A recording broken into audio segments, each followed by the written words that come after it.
This is a question that I'm going to ask from this book, The Power of Now by Eckhart Tolle, and I'm going to ask this question from the section on enlightened relationships.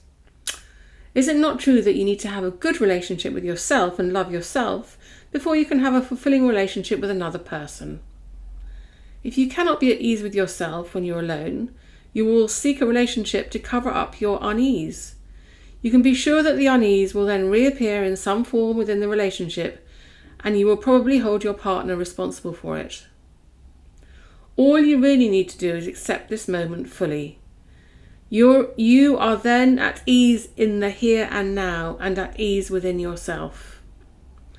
But do you need to have a relationship with yourself at all?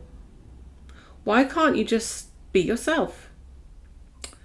When you have a relationship with yourself, you have split yourself into two, I and myself.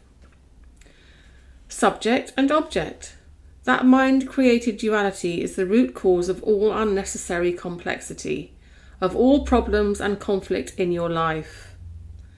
In the state of enlightenment, you are yourself. You and yourself merge into one. You do not judge yourself. You do not feel sorry for yourself. You are not proud of yourself. You do not love yourself. You do not hate yourself, and so on. The split caused by self-reflective consciousness is healed, its curse removed. There is no self that you need to protect, defend, or feed anymore. When you're enlightened, there is one relationship that you no longer have, the relationship with yourself. Once you have given that up, all your other relationships will be love relationships.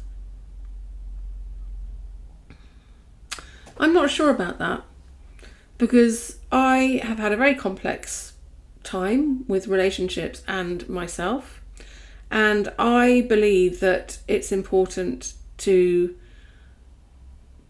be at one with yourself, yes, in terms of to be at peace with yourself, but also I think it's important to come to a term or a place within yourself where you love yourself, not in a vain, egotistical way, but in a kind of acceptance of yourself, sort of self-love, which will help to nurture that acceptance. And I think that's really, really important.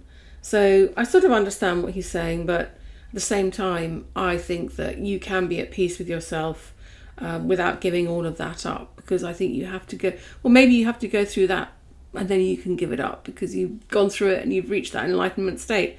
Probably I'm not quite there yet, probably quite far away from it.